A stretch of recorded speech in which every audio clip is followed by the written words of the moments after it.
Hello, Jim Taylor. Hi there. I'm Josh Rackless. Hi, Josh. They gave you a ticket to the movie. There we go. Nice Yeah, to. I know. I'm not giving it to you. Oh, okay. All right. sure you Oh, can your guy wants it.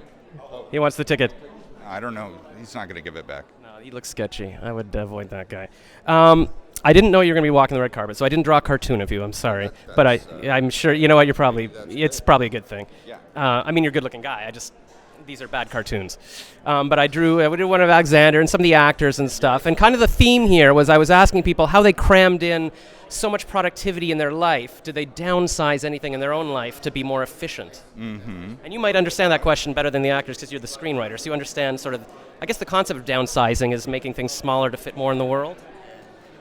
Yeah, well, in this particular case, at first it's for environmental reasons, and then it quickly becomes perverted into a way for people to maximize their own wealth by taking what they have already.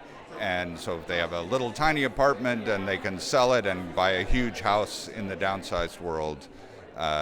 And so that becomes a motivation rather than environmental. Oh, so it's kind of the idea of like if you have a tiny apartment in the city, you sell that and you buy a huge mansion in the suburbs where there's more space? Yeah, exactly, yes. So that's the problem with humanity. I live in Manhattan, so I can identify, yes, yeah. How big is your apartment? Like I've seen it. It's a two-bedroom apartment, and it's quite adequate, but it's not giant, no.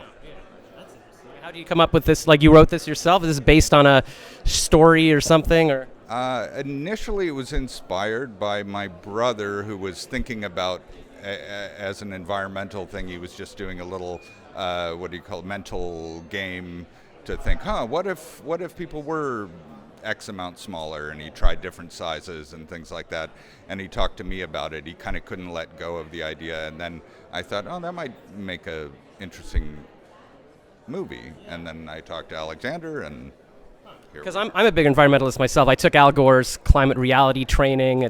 I used to come up to strangers in the street and hand them brochures I made saying, please stop idling your car, and then they would get out of their car and chase me and threaten to kill me and stuff. So I understand being a bit obsessed with that. Are you an environmentalist yourself, or is that more your brother's thing?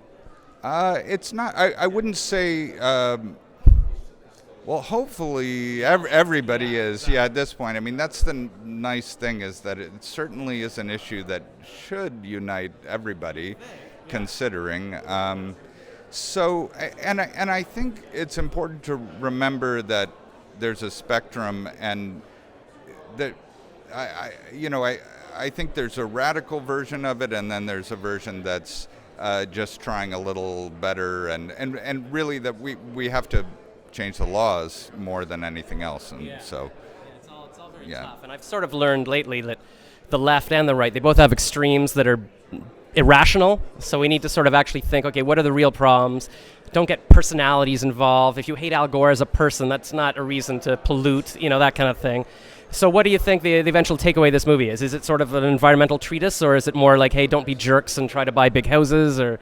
Neither, really, because ultimately then we try to make it a human story about individuals, and just about there's all these political forces at work, and obviously the world's in a tough place, but we want it to be about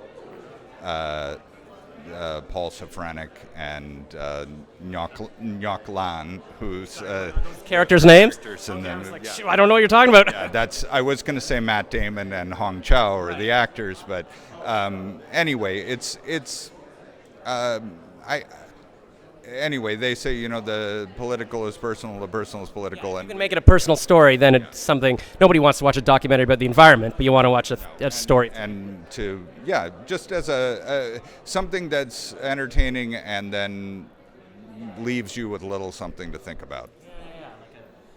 Like a dessert, but maybe there's some vitamins in it. I'm not the screen. Well, actually, I am a bit of a screenwriter, but obviously not as good. Some fiber in it. Yeah, there we go. Okay, a brownie with some fiber. Yeah. All right, great. Well, thank you so much. And what other movies have you written? Just so I know. Well, mostly with Alexander, Sideways, Election, Citizen Ruth was our first movie about Schmidt, and then some other things that have been more less auteur-driven. Just some of the best movies ever made. Whatever. Just banging them out. and this is going to be one of the. This will be the pinnacle of your career. This interview. So I'm glad to have been here for this moment. So. All right. Well, you never know. I wrote a little screenplay once. If I took my head off and held it out here and put it back on, it probably would help get. Yeah, I would really appreciate it. You're not going to do that? I'm not able to do that. All right. Well, screw you then, Jim. All right. Well, thank you so much. Nice to meet you.